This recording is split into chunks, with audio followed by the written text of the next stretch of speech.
Le compré a mi esposa un auto usado con mi bono de Navidad para que pudiera visitar más seguido a su madre. Cuando lo vio se rió de mí enfrente de toda mi familia. Nunca pensé que el momento que marcaría un antes y un después en mi matrimonio llegaría con algo tan sencillo como entregar un regalo de Navidad. Recuerdo perfectamente que ese año había trabajado horas extra todos los fines de semana. Me había ofrecido para cubrir turnos incómodos en la oficina y había aceptado proyectos que nadie quería solo para conseguir ese bono navideño que para muchos no era más que un extra. Pero para mí representaba la posibilidad de sorprender a mi esposa. Ella siempre se quejaba de que no podía visitar a su madre tanto como quería porque dependía de mí para llevarla o debía tomar buses incómodos que hacían el trayecto eterno. Así que cuando finalmente tuve ese dinero en mis manos, lo primero que pensé fue en buscarle un auto usado, algo sencillo pero funcional, que le permitiera ir y venir sin depender de nadie. Me emocioné tanto que incluso pasaba las noches mirando anuncios en línea, preguntando a conocidos, revisando reseñas, haciendo cálculos para asegurarme de que lo que compraran no fuera una completa basura. Cuando al fin encontré un pequeño Honda Civic del 2012, bien cuidado, único dueño, me pareció perfecto. No era un coche de lujo ni nada que llamara la atención, pero era confiable, económico y estaba dentro de mi presupuesto. Recuerdo el cosquilleo en el estómago cuando fui a recogerlo al concesionario, como el vendedor me entregó las llaves y me dijo que estaba haciendo una buena compra. Que con un mantenimiento básico ese coche podría durar muchos años. Manejé de vuelta a casa con una sonrisa boba en la cara, imaginando cómo reaccionaría ella, cómo me abrazaría. Como tal vez hasta lloraría de emoción al ver que yo había pensado en algo tan específico para hacerle la vida más fácil. Quise que fuera especial, así que planeé entregarle las llaves durante la cena navideña en casa de mis padres, donde estaríamos todos reunidos. Me aseguré de tener una cajita bonita donde meterlas, practiqué incluso unas palabras simples para decir frente a todos, algo como sé cuánto significa para ti visitar a tu mamá, y quiero que lo hagas cuando quieras. Cuando llegó el momento, me levanté, respiré hondo, le entregué la cajita frente a todos y esperé. Ella abrió la caja, vio las llaves, me miró desconcertada y preguntó en voz alta, casi riéndose, ¿me compraste un carro, tú? Yo asentí, tratando de no parecer demasiado nervioso, y le señalé por la ventana donde lo había estacionado especialmente. Fue ahí cuando todo se derrumbó. Ella salió con paso rápido, casi como si tuviera prisa por ver qué le había comprado, y al ver el auto simplemente soltó una carcajada. ¿Es en serio? Este pedazo de chatarra, ni mi abuela se subiría a esto, dijo en voz alta, girándose para mirar a todos los presentes. Pude sentir cómo me subía el calor a la cara, cómo la vergüenza se me pegaba a la piel mientras oía las risitas incómodas de algunos familiares. Mi madre me lanzó una mirada preocupada, mi hermano intentó decir algo para romper el hielo, pero yo apenas escuchaba. Era como si todo alrededor se hubiera vuelto ruido blanco. Ella seguía diciendo cosas, algo como que no entendía cómo pensaba que eso era un regalo, que mejor me hubiera guardado el dinero para arreglar la cocina, que claro, yo solo pensaba en cosas baratas. Recuerdo haberme quedado ahí parado, con las manos metidas en los bolsillos, diciéndome a mí mismo que no era para tanto, que estaba exagerando, que seguro ella solo estaba sorprendida y no sabía cómo reaccionar. Pero una parte de mí, muy profunda, sabía que ese no era un episodio aislado. Que esas pequeñas humillaciones habían estado ocurriendo desde hacía tiempo, solo que yo las había minimizado una y otra vez. Como cuando me decía delante de sus amigas que yo era el esposo práctico, no el romántico, o cuando se reía de mis regalos de cumpleaños, diciendo que pensaba demasiado como hombre. O cuando le contaba a su madre que yo era tan simple que nunca le traía flores. Pequeñas grietas que yo había decidido no ver, porque creía que el amor se construía con paciencia, que las parejas no eran perfectas, que todos teníamos defectos. Esa noche, mientras regresábamos a casa en silencio, ella mirando por la ventana con el ceño fruncido y yo apretando el volante con fuerza, supe que algo dentro de mí había cambiado. No era solo el hecho de haber sido humillado frente a mi familia, era la acumulación de todas esas veces en que me sentí invisible, pequeño, insuficiente. Recuerdo que al llegar al apartamento ella simplemente se bajó, murmuró un gracias igual como quien agradece por un calcetín mal envuelto, y se encerró en la habitación. Yo me quedé en la sala, sentado a oscuras, preguntándome en qué momento me había convertido en ese tipo de esposo que solo da y da, esperando migajas de validación a cambio. Ahí fue cuando empecé a recordar otros detalles, cosas que había ignorado o preferido no ver, y aunque en ese momento no tenía claro qué iba a hacer, sabía que no podía seguir exactamente igual. Sabía que, por primera vez en mucho tiempo, tenía que dejar de preguntarme qué podía hacer por ella y empezar a preguntarme qué debía hacer por mí. Actualización 1. Unas semanas después de aquella cena de Navidad, lo que había empezado como una decepción amarga terminó convirtiéndose en una sensación constante de vacío.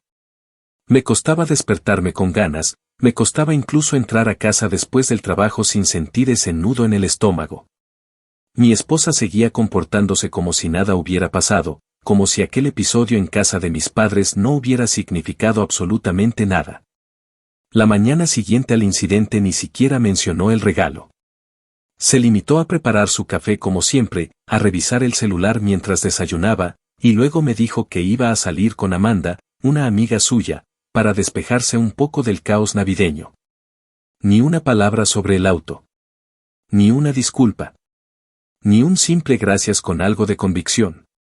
Fue como si yo fuera una especie de sombra funcional que vivía con ella pero que no importaba emocionalmente. Intenté mantenerme firme. Me dije que no valía la pena pelear, que lo mejor era dar espacio y que quizás después ella misma reflexionaría. Pero no pasó. Lo que sí pasó es que, poco a poco, empecé a ver lo evidente, que la forma en la que me hablaba cuando estábamos solos no era tan distinta a la manera en que me ridiculizó frente a los demás. Siempre tenía un comentario ácido listo, siempre encontraba la forma de hacerme sentir torpe o ridículo. Si le proponía salir a cenar, decía que estaba cansada o que prefería pedir algo, pero luego subía historias con sus amigas en bares de moda. Si le preguntaba si quería que la acompañara a visitar a su madre, respondía que no hacía falta, que no quería ser una carga para mí. Y lo decía con ese tono pasivo-agresivo que me hacía sentir culpable incluso cuando no había hecho nada. Empecé a cuestionarme si todo lo que yo creía que habíamos construido realmente había existido o si simplemente me había aferrado a una imagen idealizada de ella, una que nunca fue real. Me preguntaba si siempre había sido así y yo solo no lo quise ver. O si con el paso del tiempo, simplemente había dejado de respetarme porque sabía que yo no reaccionaría. Y esa última idea fue la que más me dolió, la de haberme vuelto tan predecible, tan entregado, que ella ya no sentía necesidad de cuidarse conmigo. No había miedo de perderme porque yo nunca le había puesto límites claros.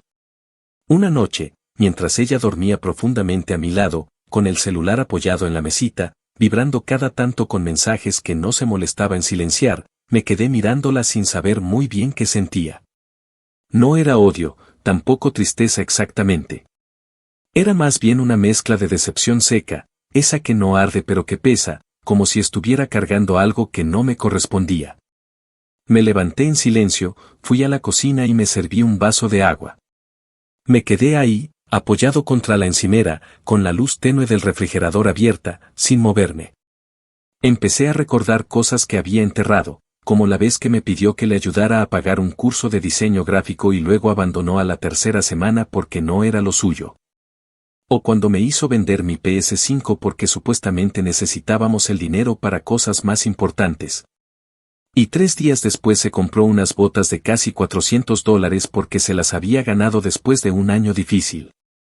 No se trataba del auto, ni siquiera del bono que me había costado sudor y horas de sueño. Era todo. Era el patrón. Era el dar constante sin reciprocidad.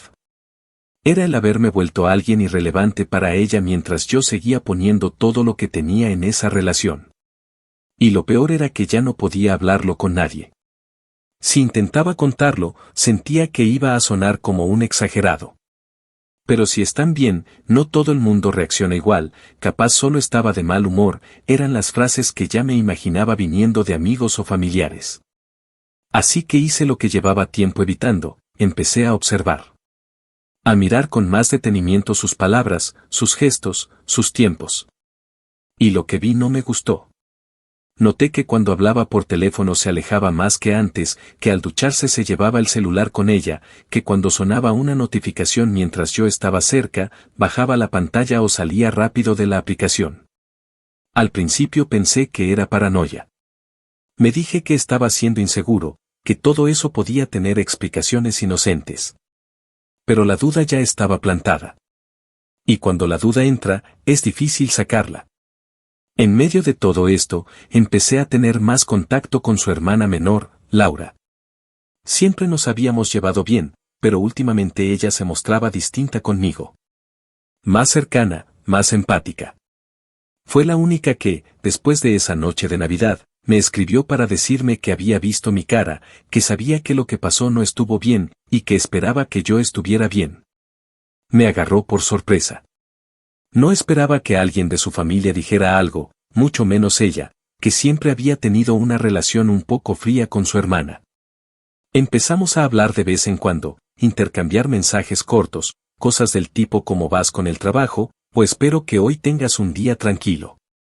Pero poco a poco las conversaciones se fueron haciendo más largas. Y aunque todavía no había nada más allá de una conexión emocional, me empecé a dar cuenta de que hablar con ella me hacía sentir más visto que lo que había sentido en años con mi propia esposa. Eso fue lo que más me sacudió. Darme cuenta de que una persona con la que apenas compartía momentos podía hacerme sentir escuchado y valorado. Mientras que la mujer con la que dormía cada noche me trataba como si estuviera obligado a cumplir funciones y no a ser querido. Y aunque en ese momento no tenía un plan, ni idea de lo que iba a hacer con toda esa información, lo que sí sabía con claridad era que no iba a seguir ignorando lo que estaba frente a mis ojos. Porque algo dentro de mí había cambiado, y esta vez no pensaba dejar que se apagara de nuevo. Actualización 2. Un mes después, la inquietud que había empezado a crecer dentro de mí se había convertido en algo que ya no podía apartar de la cabeza.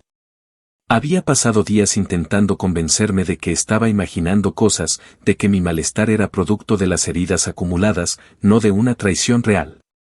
Me repetía que no podía desconfiar solo porque ella ahora ponía contraseñas en su celular, porque antes también las había tenido y yo simplemente no había prestado atención.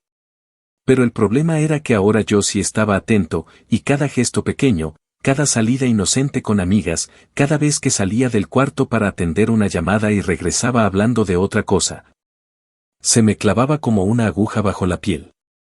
Empecé a dudar de mí mismo, a preguntarme si siempre había sido así de desconfiado y solo ahora me estaba dando cuenta.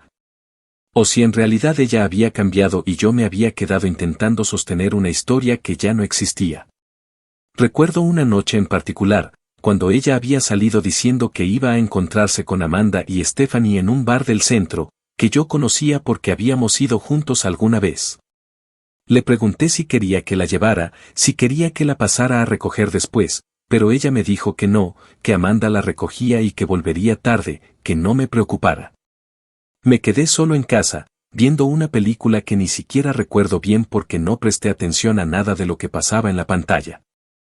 Todo lo que hacía era mirar la hora, ver el celular, preguntarme si debía escribirle para ver cómo estaba, pero resistiéndome a hacerlo porque no quería sonar controlador.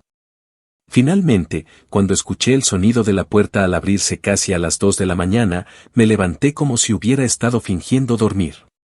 Ella entró riéndose, hablando por teléfono, diciendo cosas como sí, lo pasamos increíble, mañana hablamos. Apenas me saludó con un hola distraído y se fue directo al baño. Me quedé ahí parado, mirando la puerta del baño cerrada, preguntándome por qué sentía que todo estaba mal, que no era solo inseguridad, sino intuición. Unos días después, una de esas noches en que ella se quedó dormida temprano, vi su laptop sobre la mesa del comedor, abierta, con la pantalla iluminada. No sé exactamente qué me empujó a acercarme. Quizás fue ese pequeño empujón que te da la sospecha cuando llevas semanas acumulándola. Quizás fue una parte de mí que ya no quería seguir haciendo el papel de ciego voluntario. El caso es que me senté frente a la computadora, temblando un poco, diciéndome que estaba mal, que no debía revisar nada, que yo no era ese tipo de persona. Pero al mismo tiempo no pude evitarlo. Revisé primero el correo, no había nada raro. Luego abrí el navegador, miré el historial, y al principio no vi más que búsquedas comunes, ropa, recetas, consejos de maquillaje. Pero después, sin saber muy bien cómo, encontré abiertas pestañas de chats de redes sociales. Fue entonces cuando lo vi. Un intercambio con alguien cuyo nombre no reconocí, pero cuyas palabras eran imposibles de malinterpretar. Comentarios como "me encantó verte el otro día" o "cuando nos escapamos de nuevo", mensajes de ida y vuelta que llevaban semanas, probablemente meses. Me quedé congelado frente a la pantalla, con la mandíbula apretada, sintiendo el pulso acelerado en las sienes. No fue solo dolor, fue algo más profundo, una mezcla de rabia, decepción y una tristeza tan pesada que me hizo sentir como si el pecho se me hundiera. No podía creer que ella, la persona con la que había compartido tantos años, a la que había intentado complacer, cuidar, apoyar, estuviera jugando a dos bandas mientras yo me desvivía por sostener lo que teníamos. No me atreví a seguir leyendo mucho más. Cerré la laptop con manos torpes, respirando hondo, diciéndome que necesitaba pensar antes de hacer cualquier cosa. Sabía que si la despertaba para confrontarla en ese momento, probablemente terminaría explotando y diciendo cosas de las que me arrepentiría. Al día siguiente, mientras ella se iba a trabajar, me encontré escribiéndole a Laura. Le dije que necesitaba hablar, que estaba pasando por algo que no sabía cómo manejar. Ella no preguntó mucho por mensaje, solo me dijo que podía pasar por su casa más tarde, que me escucharía. Cuando llegué, me recibió con esa expresión entre preocupada y comprensiva que me hizo sentir algo que no había sentido en mucho tiempo, alivio. Nos sentamos en su pequeño sofá, ella me sirvió un té y me dejó hablar. Le conté todo, desde la noche de Navidad hasta lo que había encontrado en la laptop. Ella se llevó una mano a la boca, murmuró que no podía creerlo, que siempre había sospechado que su hermana no me valoraba, pero que no imaginaba que llegara a esto. Hablarlo en voz alta me hizo sentir menos solo, pero también me obligó a enfrentar una verdad que había estado evitando. Ya no era solo un problema de falta de respeto, de humillaciones puntuales, de heridas pequeñas acumuladas.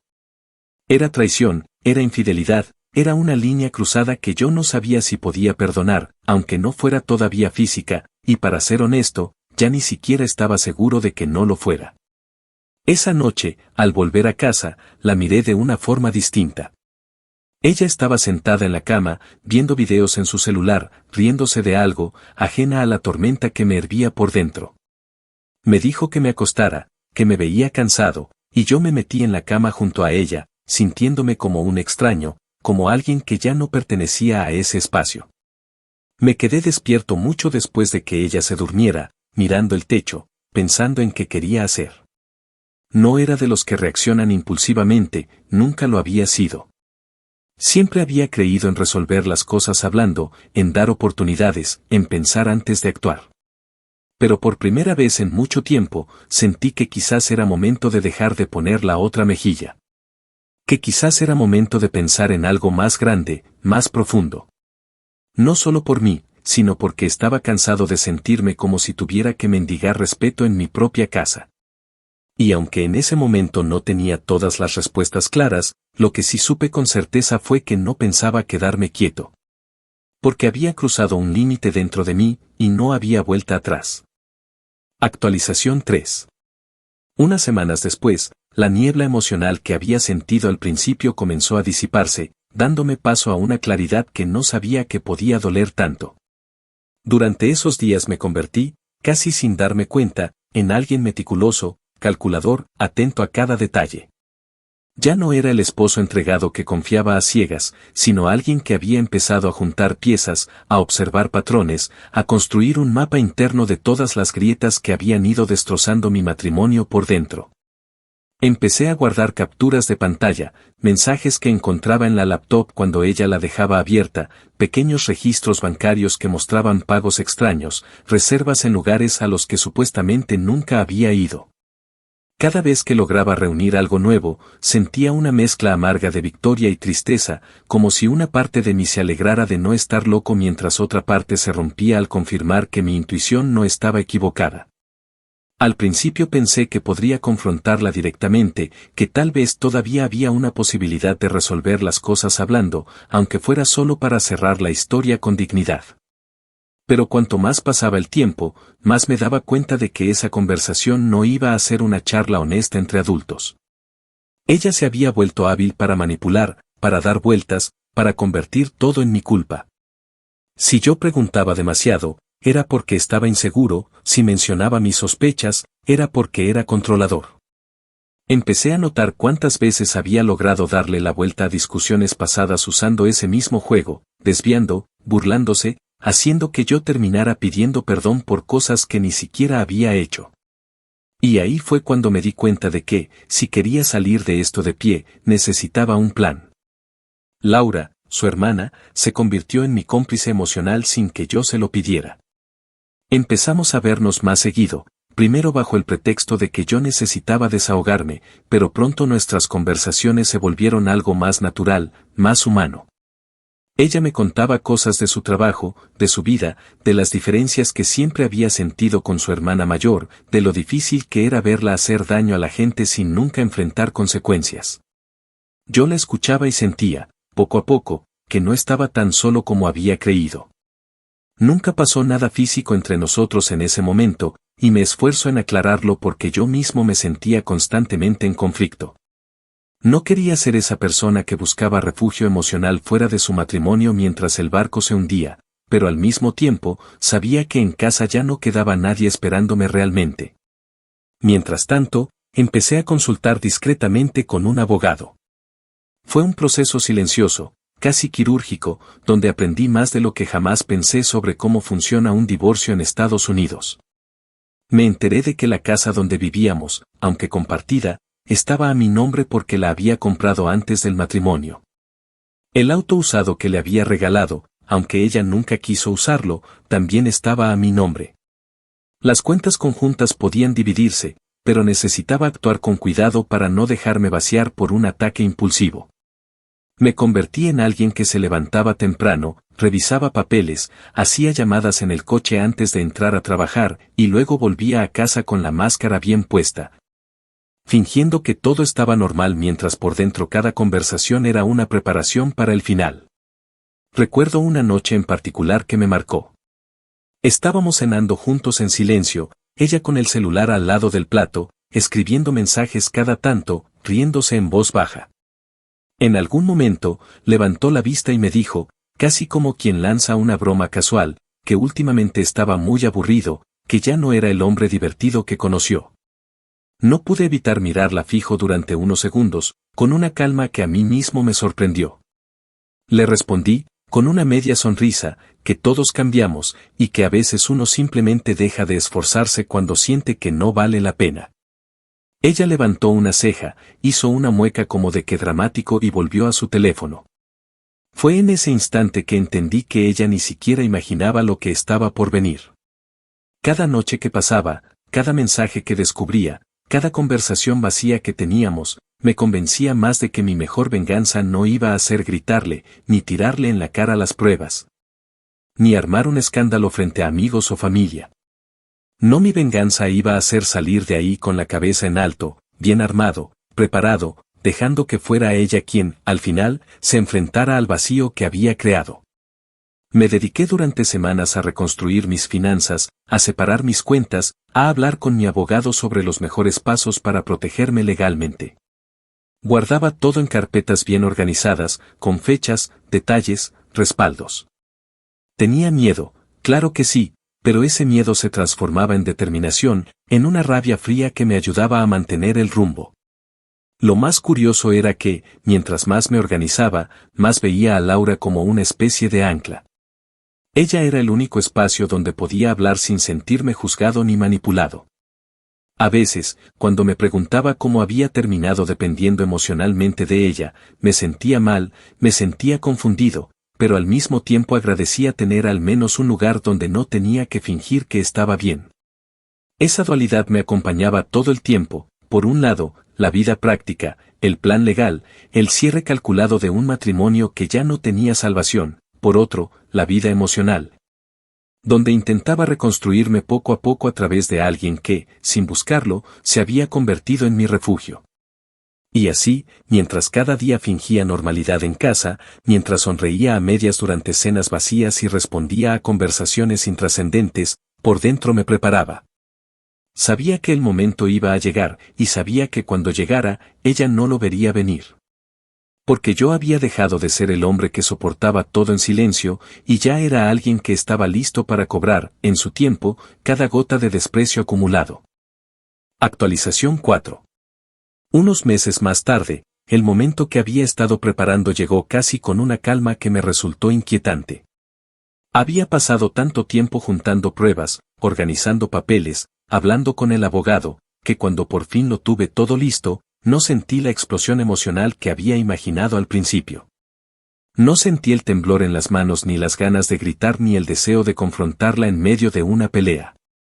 Lo que sentí fue una paz gélida, como si dentro de mí se hubiera asentado el tipo de determinación que ya no necesitaba ni rabia para sostenerse. La decisión estaba tomada, y lo único que quedaba era ejecutar lo que tanto había planeado. La noche en que decidí poner fin a todo fue extrañamente mundana. Habíamos cenado juntos, ella casi no probó bocado porque estaba demasiado ocupada escribiendo mensajes en su celular, mientras yo comía en silencio, sabiendo perfectamente que no habría una próxima vez. Y luego se fue a la habitación, diciendo que tenía que levantarse temprano para una reunión importante. Yo me quedé en la sala, frente al televisor apagado, sintiendo la respiración pesada en el pecho, como si mi cuerpo entero supiera que estaba a punto de cruzar un umbral. Cuando escuché que se había dormido, entré a la habitación, tomé algunos papeles que había guardado en mi escritorio, las copias de los documentos, las pruebas, y los metí en una carpeta. La miré por un momento, dormida, con el cabello revuelto sobre la almohada, y me sentí vacío.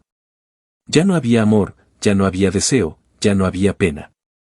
Solo quedaba un eco de lo que alguna vez fui para ella, y que ella destruyó poco a poco. A la mañana siguiente, cuando bajó a desayunar, la esperé en la mesa. Le serví un café, algo que hacía por costumbre aunque ya no tuviera sentido, y cuando se sentó le dije que necesitábamos hablar. Al principio me miró confundida, incluso un poco fastidiada, como si se preguntara por qué interrumpía su rutina. Le expliqué, con una voz que me sorprendió por lo estable, que había descubierto todo. Que lo sabía, que tenía pruebas, que ya había hablado con un abogado. Cuando intentó reírse, cuando abrió la boca para decir que seguramente estaba exagerando, le puse la carpeta frente a ella. Le dije que antes de negar nada, mejor lo mirara bien. Vi cómo se le borró la sonrisa poco a poco, como el gesto de suficiencia en su cara fue transformándose en incomodidad, luego en fastidio, luego en una mezcla de rabia contenida.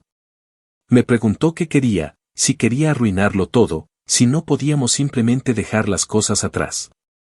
Me dijo que todos cometen errores, que yo también seguramente había hecho cosas mal, que tal vez nos habíamos descuidado mutuamente. Cada palabra era una puñalada disfrazada de autocompasión, pero ya no me tocaban. Le expliqué, con la misma calma, que esto no era un descuido mutuo, que yo había cargado con años de desprecio y humillación y que ahora había decidido soltarlo todo.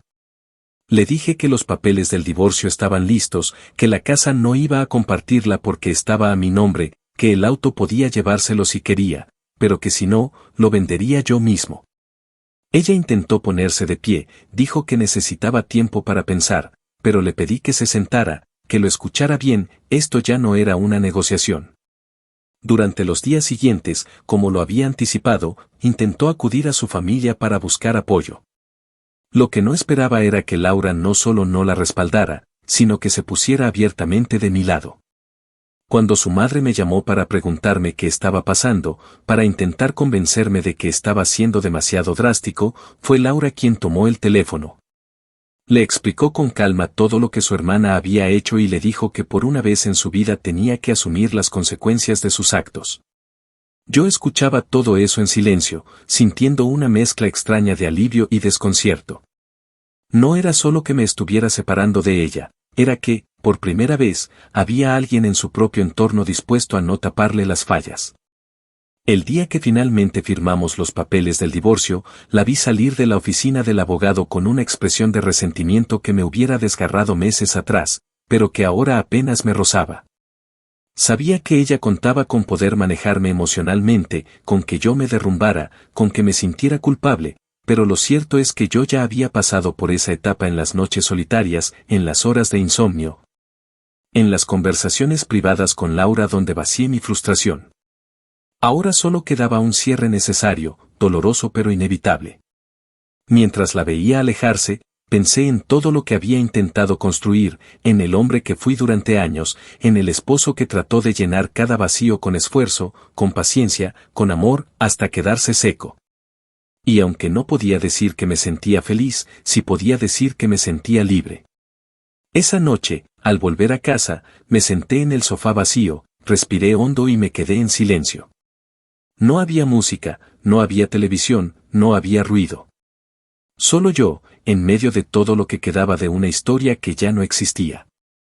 Y aunque sabía que todavía quedaba mucho por procesar, mucho que sanar, también sabía que el hombre que estaba sentado ahí ya no era el mismo que había comprado aquel auto con la ilusión de hacer feliz a alguien que nunca lo valoró.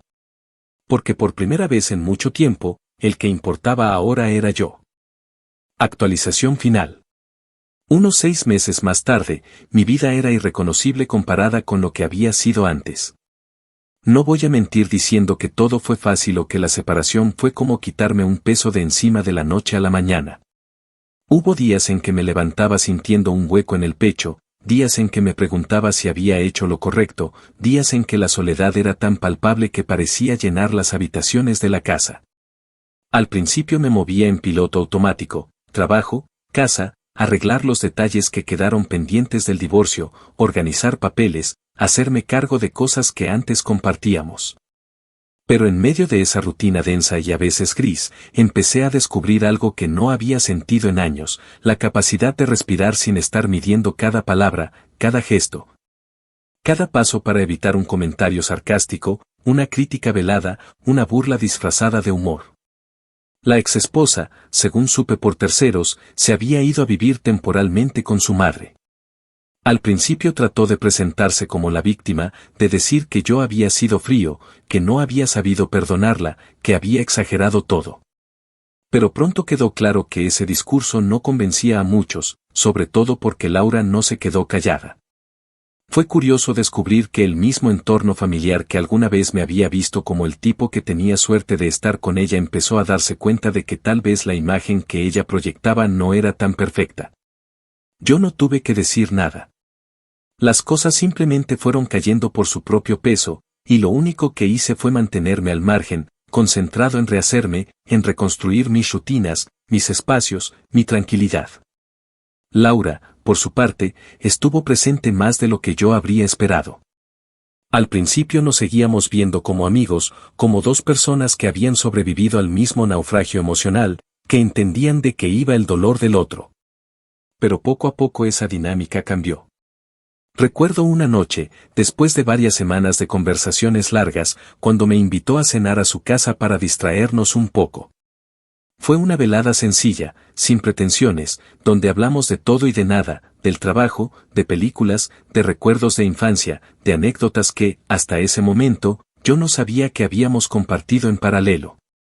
Y al final de la noche, cuando ya me estaba despidiendo en la puerta, ella me miró y me dijo, casi en un susurro, que merecía ser feliz, que merecía algo mucho mejor que lo que había tenido. Me quedé ahí parado, sintiendo algo removerse dentro de mí, algo que llevaba mucho tiempo dormido. No quiero decir que nos lanzamos inmediatamente a una relación porque no fue así. Ambos teníamos claro que veníamos cargando mochilas emocionales pesadas, que necesitábamos espacio, tiempo, calma. Pero si empezamos a acercarnos, a compartir más momentos, a descubrir que había una conexión real, genuina, hecha no de la rabia del pasado, sino de la complicidad que nace cuando alguien te ve tal como eres. Era extraño, a veces incómodo, pero también emocionante, y por primera vez en mucho tiempo me permití disfrutarlo sin culpa. Mientras tanto, la ex siguió enviando algunos mensajes sueltos, primero para reclamarme por cosas materiales que supuestamente le correspondían. Luego para lanzarme comentarios pasivo-agresivos sobre cómo parecía que me había recuperado rápido. Nunca respondí. Cada mensaje suyo era como un eco lejano de una vida que ya no me pertenecía, y cada vez que elegía no enganchar, sentía que ganaba un poco más de control sobre mi propia historia. Había pasado demasiados años atrapado en dinámicas tóxicas como para volver a caer en ese juego. El cierre emocional real llegó una tarde, cuando decidí vender finalmente el auto usado que había comprado para ella, el mismo que desencadenó toda esta historia. Estuvo estacionado durante meses, acumulando polvo, como un recordatorio mudo de lo que había intentado construir y que había terminado derrumbándose.